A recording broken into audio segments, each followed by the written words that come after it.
What if a simple kiss from a poor driver could unravel a web of betrayal and save a billionaire heiress's life? Stay tuned to find out what happened next.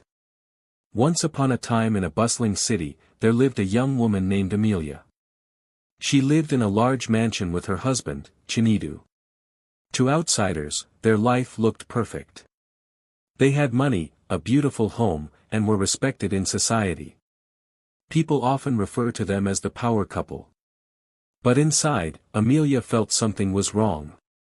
Chinidu was always busy, always leaving the house with one excuse or the other about meetings. At first, she didn't question it. She wanted to believe him. But as the excuses grew, so did her unease.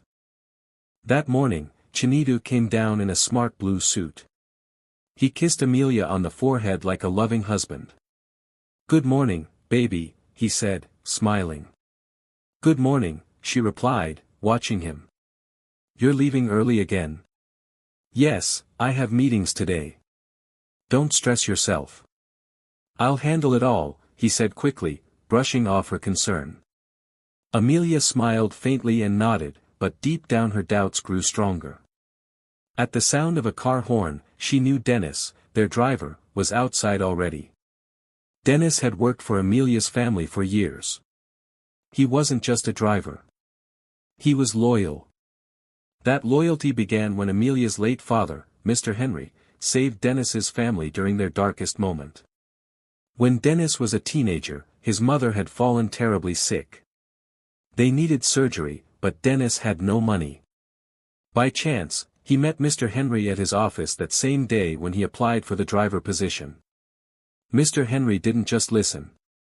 He paid the hospital bills in full, made sure Dennis's mother survived, and even paid his younger sister's school fees. Later, he sent Dennis to driving school and gave him a stable job as a family driver. Because of that kindness, Dennis promised himself he would protect the family no matter what. Even after Mr. Henry's death, Dennis stayed now serving Amelia with the same loyalty he once showed her father. As Dennis drove Chinidu out that morning, Amelia sat by the window thinking. Chinidu had once included her in every business decision, especially after her father died. But now he told her to rest and not worry. Her father had taught her never to ignore warning signs. He used to say, "Trust people, but confirm stewardship is responsibility." Those words echoed in her mind. When Amelia went through some of her late father's old files later that day, she noticed something strange. Some properties listed as not for sale had been recently transferred. She frowned, wondering why Chinidu had never mentioned it. Meanwhile, Dennis kept noticing things, too. He often drove Chinidu to places that didn't look like offices. Chinidu sometimes asked him not to tell Madam where they had gone. Dennis said nothing, but he wrote it down in his mind. That same day, Chinidu asked Dennis to stop at a bank on the island. While waiting, Dennis heard him on the phone speaking softly, almost sweetly, words no man should say, unless he was talking to his wife. But it wasn't Amelia he was talking to. "Don't worry," Chinidu whispered. "Everything is moving well. Soon, I'll have full access to her accounts." Dennis's grip tightened on the steering wheel. He wanted to speak up, but kept quiet. It wasn't his place, at least not yet. Back home, Amelia tried to bury herself in work, but her mind wandered. She found a hotel guest card tucked into Chinidu's newspaper. The date on it was only 2 days ago. She stared at it, her chest tightening. Another meeting or something more? When Chinidu came back that night, he was cheerful, acting as though everything was normal. He hugged her and laughed through dinner. But Amelia wasn't fooled. Something inside her told her the cracks in their perfect life were about to split wide open. She hardly slept that night.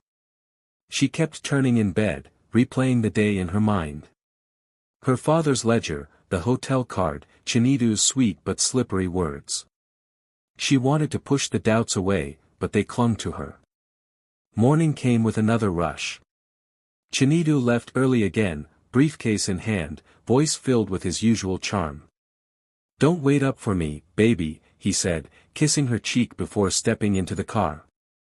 Dennis opened the door for him like always, silent and steady. Amelia stood at the doorway, watching them drive out, a heaviness settling on her chest. She went back inside, determined to distract herself with paperwork, but her thoughts would not leave her alone. As for Dennis, he sat behind the wheel, hands steady, but his mind wandered. Many people saw only a driver in a neat uniform. But there was more to him. He was young, barely 30, tall and handsome, with clear eyes and a quiet presence. He had graduated from the University of Lagos with a first-class degree in economics. Back then, his lecturers told him he had a bright future, but life hadn't been fair. After graduation, he searched for work for almost 2 years. Companies praised his results, but never called back. Some said he had no connection. Others asked for bribes he couldn't pay. While he struggled, his mother fell sick and needed urgent surgery. It was at that desk moment that fate pushed him toward Mr. Henry. At first, Dennis told himself it was temporary, just until he found something better. But then Mr. Henry died. Amelia was left alone, newly married, and suddenly carrying the weight of her father's company. Dennis looked at her and remembered the promise he had once whispered at his mother's hospital bedside to repay kindness with loyalty. So he stayed, not because he loved being a driver, but because he couldn't leave her unprotected. But what if the driver's bold move was the only way to expose a deadly plot? You won't believe the twists ahead. Still, Amelia hardly noticed him beyond his role. To her, he was just Dennis, the quiet man who opened doors and carried bags. She didn't see how closely he watched, how much he cared, or how much he knew. Later that week, after dropping Chinedu off at yet another meeting, Dennis returned to the mansion. He parked the car and walked inside to find Amelia in the study, staring at papers with tired eyes. "Madam, are you all right?" he asked carefully. She looked up startled. "Yes, I'm fine. Thank you, Dennis." But she didn't look fine. Her eyes were red, her shoulders tense. For a moment, Dennis wanted to turn back and keep silent like always. But something inside him snapped. He couldn't keep watching her suffer in silence while Chinedu played games outside. Before he could stop himself, Dennis hesitated. Then, acting on desperation, he stepped closer and kissed her directly on the lips.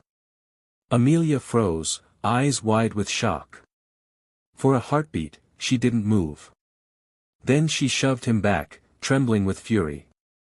"Dennis," she shouted. "What on earth do you think you're doing? How dare you?" "I'm sorry, madam," he said quickly, his voice low and urgent. "Sorry," she snapped. "You kiss me in my own house. You're a driver, for God's sake. Do you want me to report you to my husband? I will disgrace you and have you thrown out this minute." Dennis raised his hands as if to calm her. "Please, madam, listen to me. It isn't what you think. It wasn't disrespect. It was the only way I could make you stop and hear me." Amelia's chest heaved with anger and confusion. "Hear you about what?" Dennis took a deep breath, his voice shaking with urgency. "Madam, I've seen Chinedu. I've driven him to hotels more than once. He is not going for business. He is going with a woman. I wanted to tell you, but you would not believe me. That's why I did what I did. Please forgive me. I needed to get your full attention and interest." Amelia's face went pale. She stepped back, her hands gripping the edge of the desk. "Do you realize what you're saying? That's a terrible accusation." "I know," Dennis said softly. "And I wouldn't say it if it wasn't true." For a long moment, silence filled the room. Amelia stared at him, torn between anger, disbelief, and a fear she could not name. Finally, she whispered. "If this is a lie, Dennis, I swear I will end your life here." "It's not a lie, madam," he said firmly. "I'm ready to show you proof." The air between them was heavy. Amelia's world was beginning to tilt, and for the first time, she saw Dennis not just as a driver, but as a man who knew more than she realized. Amelia's hands trembled slightly as she held the edge of the desk. Dennis's words kept ringing in her ears. "I've seen Olga Chinidu. He's with another woman." Her anger returned in waves. "Dennis, you didn't need to kiss me to say all this. That was wrong. Very wrong." Dennis bowed his head. "I know, madam. I am sorry. I don't even know what I was thinking. Maybe I wasn't thinking at all. I only wanted you to be safe. That is the truth." Her eyes narrowed. "Safe? What do you mean safe?" He hesitated, then spoke quietly, choosing each word carefully. "Madam, it's not just about him cheating. I think Olga is planning something worse. I don't know everything, but I've overheard things. He talks about your father's businesses, about accounts. The way he hides things from you, it's not right. I can't tell how far it will go, but I knew I couldn't sit back and watch." Amelia's heart skipped. She stared at Dennis, trying to read if he was lying. His eyes looked sincere, but it was too much to take in. "Dennis," she said coldly. "You're crossing dangerous lines. You should not speak about my husband like this without solid proof." "I do have some proof," Dennis replied quickly. "But it's not enough yet. I've seen too many things I can't ignore. Please, madam, just be careful." She shook her head, her voice low. "Even if what you say is true, you had no right to touch me. You humiliated me. Don't you understand?" Dennis's shoulders slumped. "I understand. I regret it. I wasn't thinking clearly. I only wanted you to listen before it was too late. Forgive me, madam." The silence stretched. Amelia turned away, pressing her palm against her forehead. Every part of her wanted to dismiss him entirely, but her chest felt heavy. Something about his tone, the urgency, refused to leave her heart. Finally, she waved her hand. "Go, Dennis. Just go. I don't want to hear more." "Yes, madam," he said softly and walked out of the study.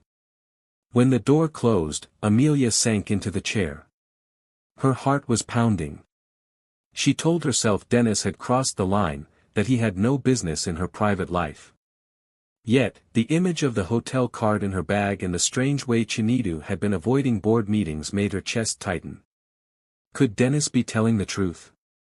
She wondered. Or was this just a mad story from someone overstepping his place?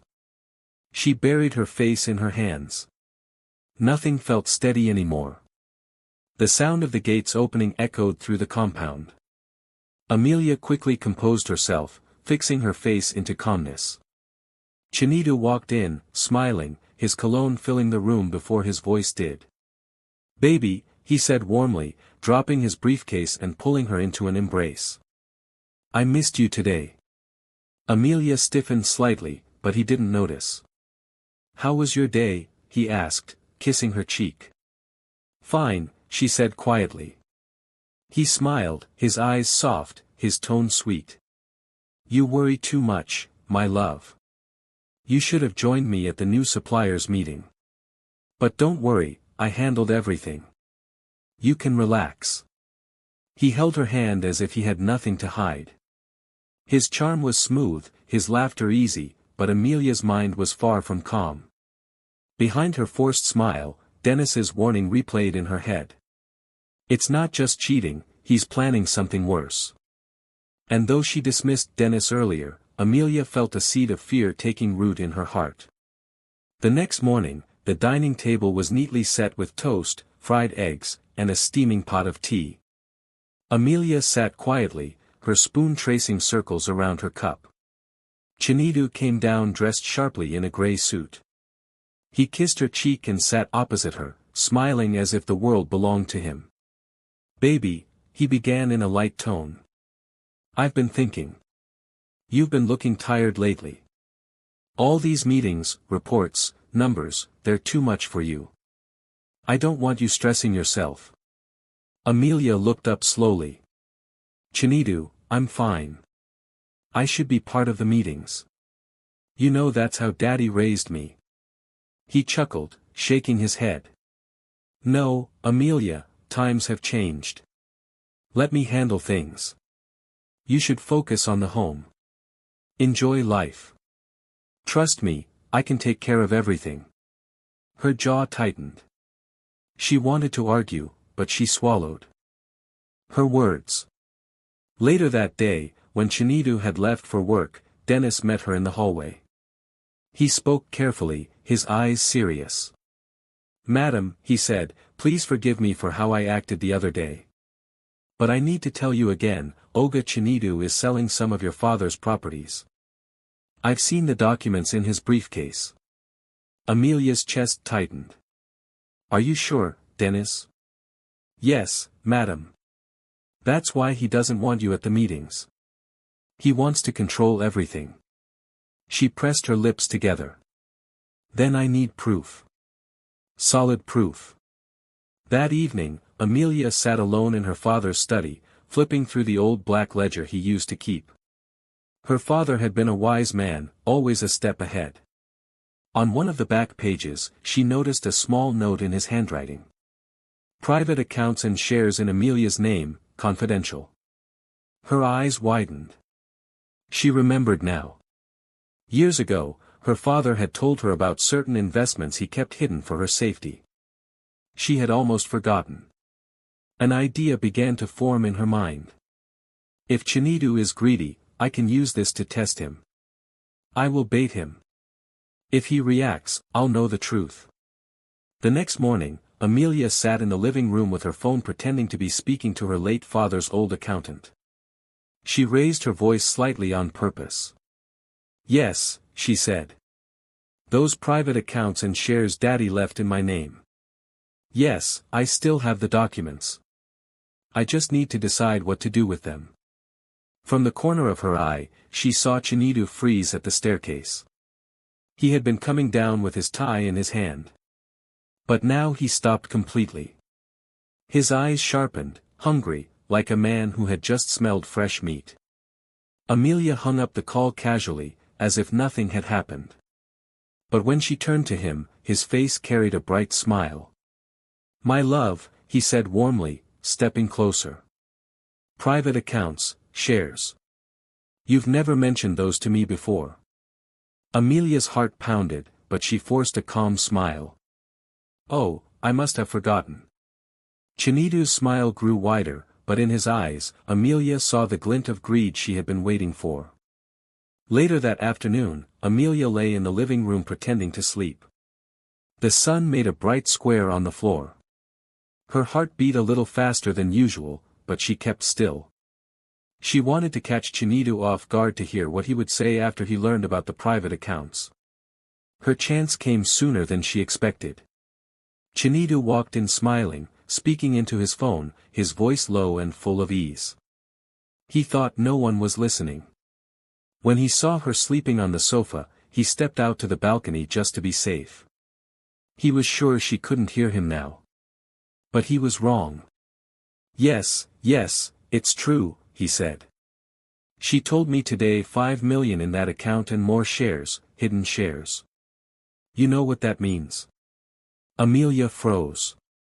She moved no more than a breath.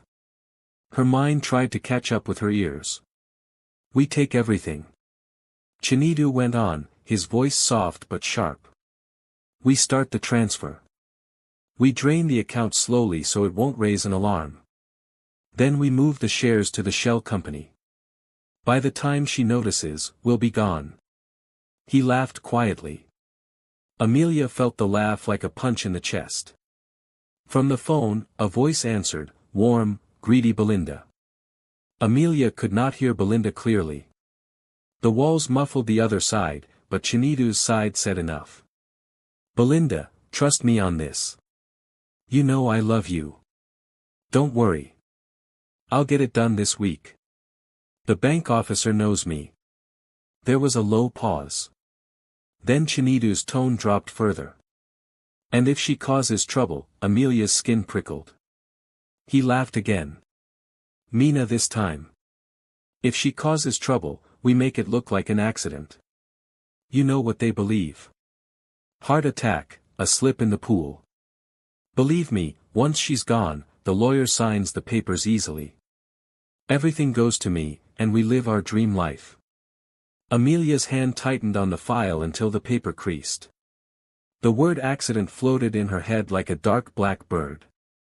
She slid back against the sofa. The world narrowed to the sound of his voice and the slow tick of the wall clock. Her vision blurred. For a second, the room swam, and she thought she might faint. She steadied herself with both hands on the arm of the sofa. Her face was white and her knees felt weak. She breathed in slowly, deep. A cold sweat broke along her spine. She wanted to scream, to run out and throw the phone to the floor to grab him and ask him to explain, but panic would not help. She needed proof. Solid proof. Otherwise, people would think she imagined things. Or worse, they would think she'd made it up. Chinedu continued talking, unaware. You'll see. By next month, we'll be free. That house, the cars, the money, yours, all yours if, he paused, and Amelia heard a quiet voice on the line. Belinda's soft whisper. Chinedu answered almost tender. Yes, I won't fail you. The hush broke. Chinedu said something else. A small joke, a promise to buy her a new dress, a plan to leave the country. Then he folded his phone and walked toward the stairs. Amelia stayed still with her eyes closed until his footsteps faded. Her mind felt numb, but she forced herself up. She had to look calm. If he suspected she had heard him, everything would be worse.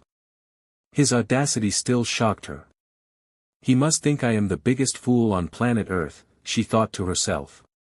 She went to the study where the old ledger lay. Her hands shook as she sat down.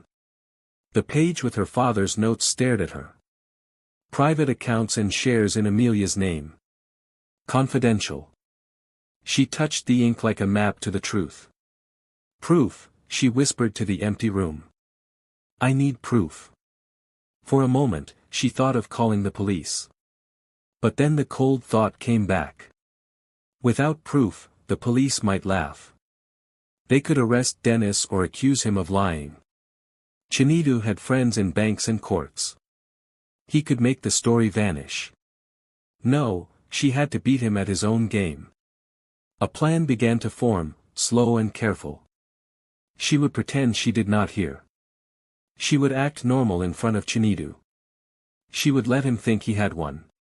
But she would also move quietly to gather the evidence, bank records, transfer notices, messages, someone who would testify. She would need help she could trust. Dennis might be reckless, but he was loyal. Amelia thought of him, of his face the day he kissed her, of his promise to keep her safe. Perhaps he could be the one to watch and record. She breathed again and felt a small, cold strength enter her chest. Fear was there, thick and heavy, but underneath it something else stirred, the memory of her father's calm voice, telling her to check the numbers, to be the steward of what he left. Trust people, but confirm. She stood and smoothed her dress. In the hallway, she passed a mirror and saw a woman whose eyes were tired but clear. She whispered to herself, you won't die quietly. You will fight. Amelia moved like someone learning to walk across a tightrope. Quiet, careful. Every step had to count. She waited until Chinedu was out of reach. Then she called Dennis to come to the study. When he arrived, he found her sitting upright, face set, a small file open on the desk. Madam, he asked softly, sensing the change. She looked at him steadily. Dennis, I heard everything. He plans to take the accounts he spoke about, making it look like an accident. What baffles me most is how he is plotting to kill me while living under the same roof with me. He is a monster. Dennis's face changed for a beat. He was only a man. Then he became the driver who kept promises. Madam, what do you want me to do?" he asked. She gave him a slow, measured answer. "You will watch him, Dennis. You will follow him when he leaves. You will record his visits, find anything, documents, messages, bank names. Bring everything to me, and do not tell anyone else." "Not yet." Dennis nodded solemn. "Yes, madam. I will watch him." Amelia felt a strange mix of fear and relief. She was not safe yet, not by far. But now she had a plan and someone who would not betray her. That small truth steadied her. She closed the ledger and placed it carefully in a drawer. Then she looked at Dennis and said, "One more thing.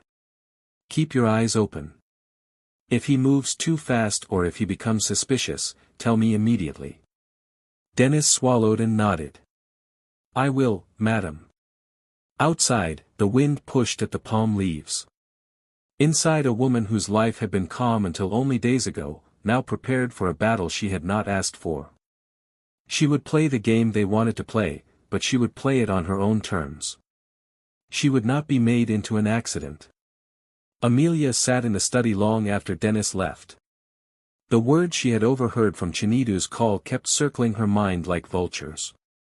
"If she dies, everything is mine." Her hands shook as she remembered it. She whispered to herself, "I must see with my own eyes." 2 days later, Dennis parked a few streets away from a tall block of apartments on the island. They had followed Chinidu discreetly and saw him drop Belinda there more than once. "Are you sure about this, madam?"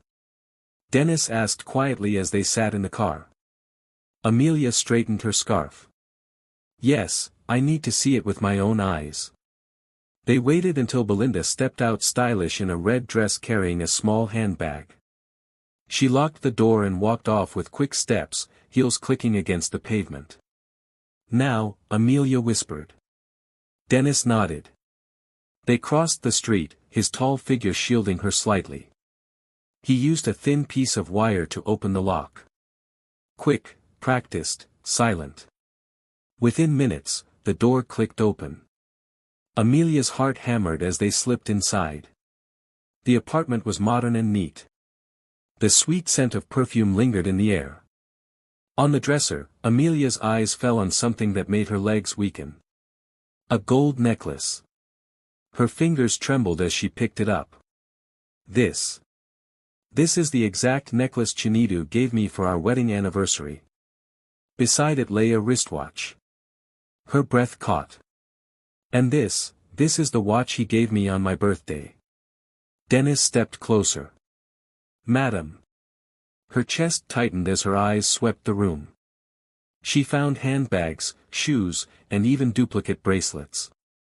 Every piece was a mirror of the gifts Chinidu had once placed in her hand with loving words. Gifts she thought meant devotion. Here, exposed as lies. Amelia sank onto the edge of the bed, tears sliding down her face. "I was blind.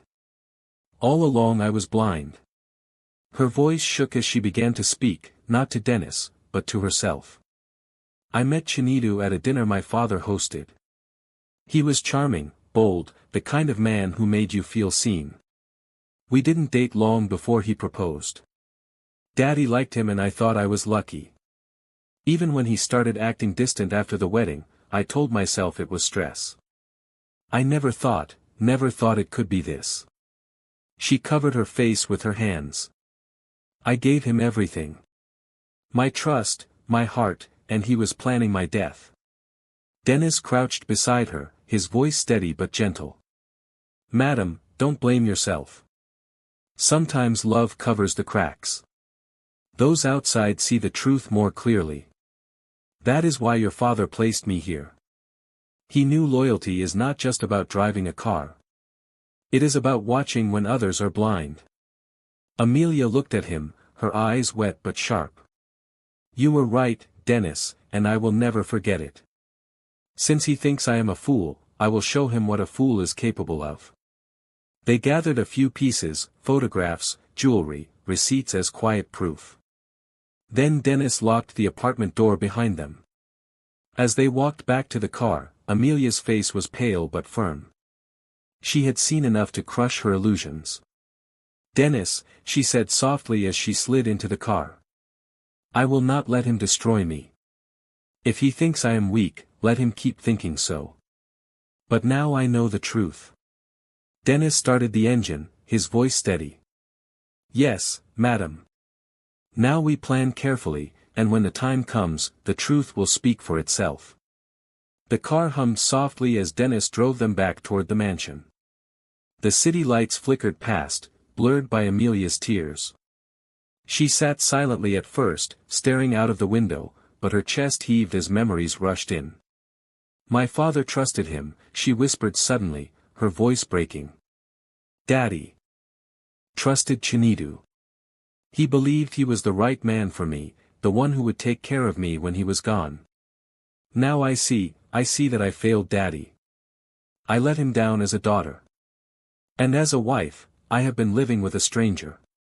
Her hands covered her face. The sobs came harder now, deep and raw. Dennis gripped the steering wheel, his knuckles white. He had never seen her like this, so broken, so small. "Madam, please don't blame yourself," he said softly. "Your father's trust was not misplaced. It is not your fault Chinidu chose wickedness. Sometimes evil hides behind a sweet smile, and even wise men cannot see it at first." Amelia lowered her hands, her eyes red and swollen. "But I was blind. I loved him and I refused to see the signs." Dennis hesitated, then spoke with quiet courage.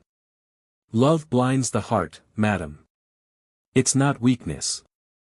It's human. That is why those outside sometimes see the cracks before you do. I saw things, but you only saw your husband." His words comforted her, though they cut deeply. She wiped her eyes with trembling fingers. "I feel betrayed, not just as a wife, but as my father's daughter. He left me a legacy. And now it is in danger." Dennis's chest tightened. For a fleeting moment, he felt something stir inside him, something he had not dared to name. Maybe he had always admired her strength, her kindness, the way she carried her father's memory with grace. Maybe that was why he had kissed her that day without thinking, because his heart had spoken before his mind could stop it. But as quickly as the thought came, he pushed it away. "No," he told himself. "She is Madame Amelia, the only daughter of a great man. I am only her driver, nothing more." The silence stretched between them, heavy but alive. Finally, Amelia drew a long, steady breath. Her voice grew firmer, steadier. "Dennis, I will not let Chinidu destroy what my father built. He can betray me, but he will not bury my father's name. I swear I will protect his legacy at all costs." Dennis glanced at her through the rear-view mirror. Her face was still wet with tears, but there was steel in her eyes now. He nodded slowly, "And I will stand by you, madam. Whatever it takes." The car rolled through the night toward the mansion. Inside, grief and anger had given birth to something stronger. Resolve. Amelia was no longer just a wife who had been wronged. She was a daughter determined to fight for her father's name. And now she had someone by her side. The night Amelia made her vow in the car, she did not sleep. She lay awake on her side of the bed staring at the ceiling while Chinidu snored softly beside her. Her mind was already working on a plan. She needed proof, not guesses, not suspicions, but words that no one could deny. By morning, she had her trap ready. After breakfast, Amelia sat across from Chinidu at the dining table. She looked calm, her face carefully arranged. "Chinidu," she said softly. "I've been thinking about Daddy's private accounts. Maybe I should let you handle them. You know business better than me." Chinidu paused mid-bite, his eyes flashing with surprise before he quickly covered it with a warm smile. "My love, that's very wise. I've always said you worry too much. Leave these things to me." Amelia forced a small smile. Yes, I'll give you the details later. Hidden in her pocket was a small recorder Dennis had given her that morning. She had told Dennis her plan in hushed words. He must believe he is one. When he speaks freely, I will have the evidence. Dennis had nodded firmly, promising to stay close. How far would you go to uncover a husband's sinister secrets? The revelation is about to explode. Later that evening, Amelia stepped out of the bedroom, saying she wanted to rest in the garden. In truth, she slipped quietly into the corridor that overlooked the study. Chinito was inside, phone pressed to his ear, his voice low and playful. The recorder in her pocket was already running. Yes, Belinda, it's true, he said with a chuckle. She's finally giving me the account details. The fool thinks I love her. Amelia's chest tightened, but she kept still. Yes, baby. Soon, all the money will be ours. $5 million, the shares, too. We'll move everything slowly. She won't even notice until it's gone. There was a pause as Belinda's faint voice murmured something. Chinito laughed. 3 children? Of course. We'll have as many as you want. You're the one I love, not her. You know that. Another pause.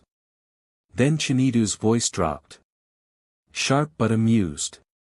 Love her? No. Nah. I told you this before. Nah. I only married Amelia because she's a rich kid. Ignorant, unsuspecting, easy to manipulate. She was just a ticket into her father's empire. Amelia's hand gripped the banister so tightly her knuckles turned white. Her body shook, but she didn't move. She needed every word. Chinito laughed again, his tone light and careless. Yes, my darling Belinda. Once the money is in my hands, we disappear. Let her cry. Let her beg. I don't care. She'll be nothing. Amelia waited until he ended the call. She stayed quiet, her heart racing. When she was sure he was gone, she slipped back to her room and closed the door softly. She pulled out the recorder, stopped it and stared at it in her trembling hand. Every word was there. Proof. Solid proof. Tears filled her eyes, but this time they weren't only from pain. They were from relief, from a quiet strength rising inside her. For the first time, she wasn't just a victim. She held the weapon that could bring him down. When Dennis came later to check on her, she held up the recorder. I have it, she said firmly. Everything he is, everything he has planned. Now, Dennis, it's time to end this. Dennis bowed his head slightly, his voice steady. Yes, madam. Now we have the truth. Amelia woke the next morning with a clear mind. She had cried enough.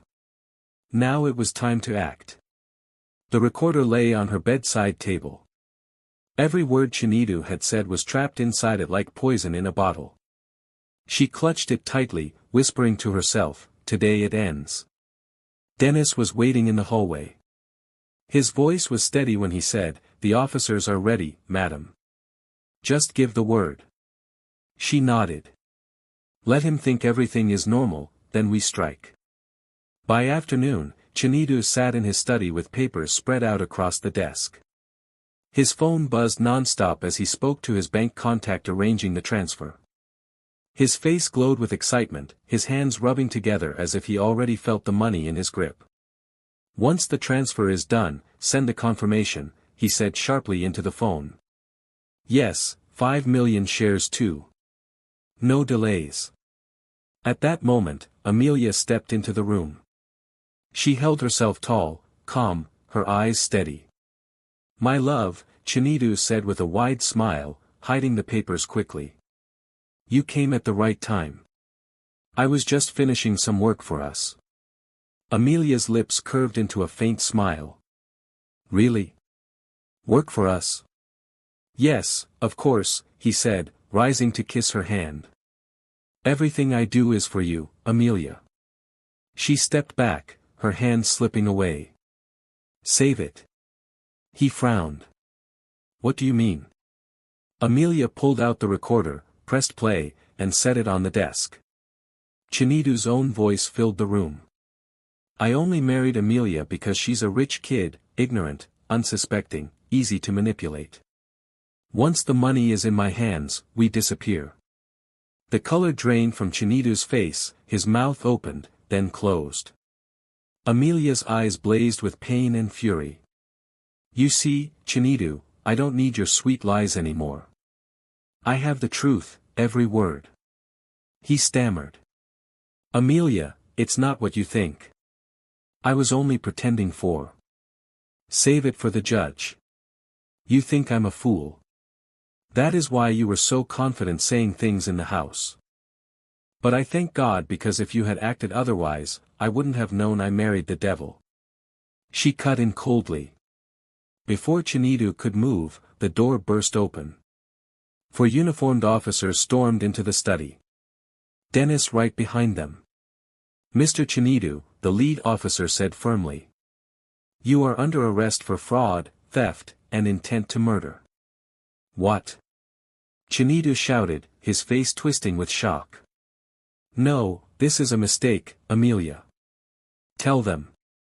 Tell them I would never. Amelia stood tall, tears glistening in her eyes, but her voice firm. You planned it all, Chinidu. You betrayed my father, my marriage, and my trust. You planned to kill me. Now face the consequences. The officers handcuffed him as he struggled. Amelia, please, I can explain. Don't do this to me.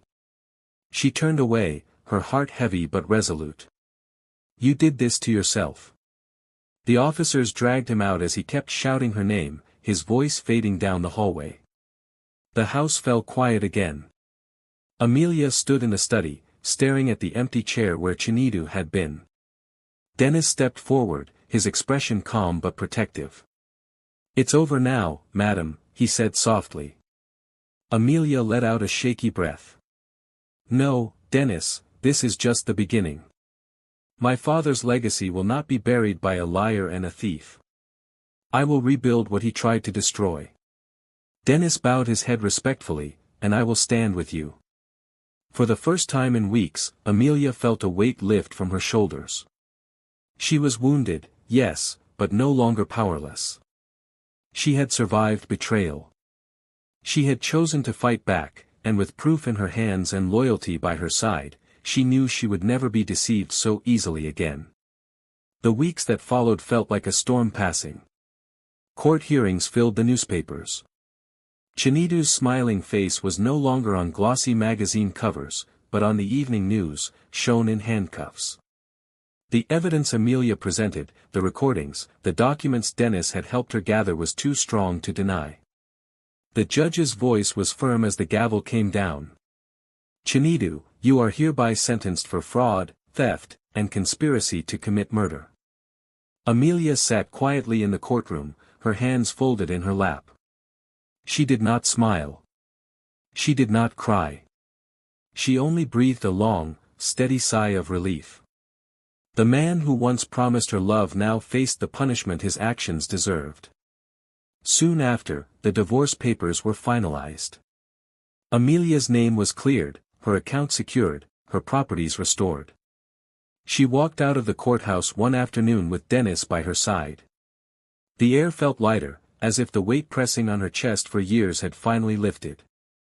She whispered to herself, I am free.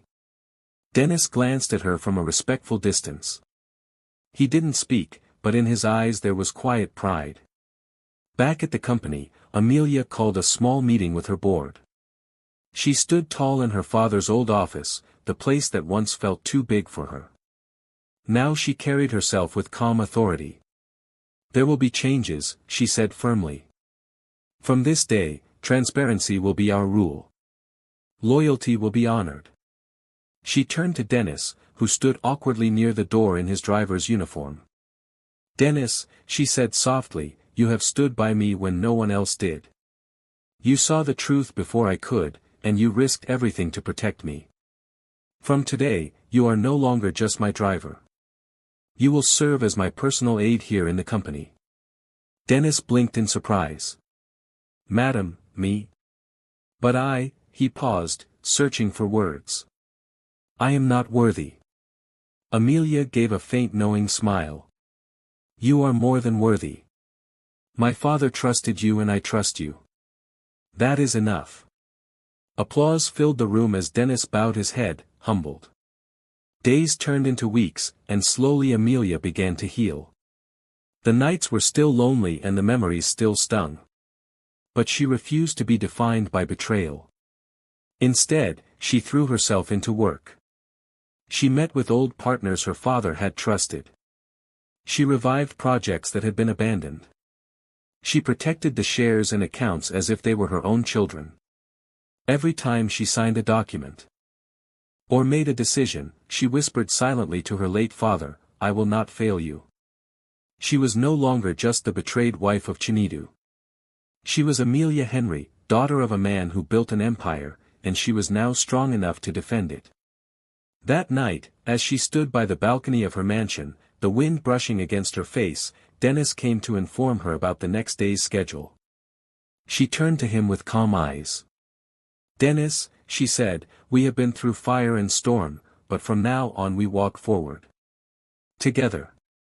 He nodded, his voice steady, but filled with quiet emotion. Yes, madam. The city lights stretched before them, bright and endless. For Amelia, it was not just the end of betrayal. It was the start of a new chapter, one she would write with her own strength. Weeks passed and the air around Amelia began to change. The shadows of betrayal no longer followed her every step. Instead, she poured her energy into something bigger than herself, something her father would have been proud of. She launched the Henry Foundation, a charity in her father's name. Its purpose was simple but powerful, to support widows, orphans, and struggling students. The first seed money came from her restored accounts, but Amelia called it an investment in people. At the opening ceremony, she stood on stage in a plain navy dress, speaking from her heart. My father taught me that wealth is not about what we keep, but what we give. Today, we carry his vision forward. This foundation is not just about money, it's about hope. The applause that followed was warm and genuine. For the first time in months, Amelia smiled without forcing it. Through it all, Dennis never left her side. He was no longer just the man holding car keys at the gate. He became her aide, her confidant, the one she leaned on when the weight of decisions pressed down. He organized meetings, screened phone calls, and kept records with sharp attention to detail. Board members who once overlooked him now respected him. He carried himself quietly, never seeking praise, but his presence steadied Amelia in ways she didn't admit out loud. One evening after a long day at the office, Amelia and Dennis sat in the study going over documents. She looked at him for a long moment, noticing how focused he was, how loyal he had remained when others had failed her. Dennis, she said softly.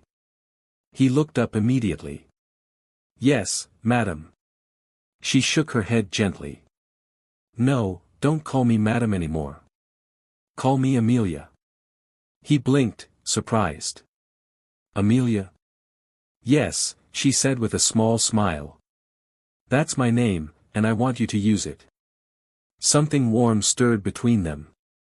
Dennis felt his chest tighten, but he quickly bowed his head. Yes, Amelia. Her heart fluttered at the sound. She didn't say more, but inside a spark flickered, one she wasn't ready to act on yet. She would wait, watch, and see how things would unfold. Meanwhile, behind prison walls, Chinedu sat on a metal bench, head in his hands. The door creaked open and Belinda walked in, her heels clicking against the concrete floor. For a moment, his face lit up. Belinda, you came, he said, reaching for her hand. But she pulled back coldly. Don't get excited. I didn't come for love. I came to tell you it's over. What? His eyes widened. You have nothing now, she said flatly. No money, no power. You can't give me the life I want. I won't waste my time waiting for you. I have my life to live. Chinedu's throat went dry. Belinda, after everything I did for you. She laughed bitterly. No, Chinedu. After everything you destroyed for me, goodbye. She turned and walked away, her perfume lingering only a moment before the door slammed shut. Chinedu sat frozen, the truth crashing over him. He had betrayed a good woman, thrown away trust. And for what? A mistress who left him the moment he had nothing. Tears stung his eyes as he whispered to himself, I was the fool all along. That night, Amelia stood on her balcony, the wind lifting her hair as she looked over the lights of Los. The city stretched endlessly, alive with noise and motion. Her heart still carried scars, but it also carried strength. Inside, Dennis finished arranging her files for the next day. Then he walked out, heading to the car parked at the gate, ever ready to serve. Amelia placed her hand on the railing, whispering to the night, Daddy, I kept my promise. I will protect what you left. Her eyes softened as she thought of Dennis. Once just a driver, now the one person she could trust without doubt. Perhaps more than trust. Below, the car engine started. Dennis drove slowly out of the gate, the headlights glowing against the night. Amelia watched from above, her most trusted ally carrying her forward into a future she was no longer afraid to face. She breathed deeply, her resolve unshakable. The past was behind her. The future was hers too.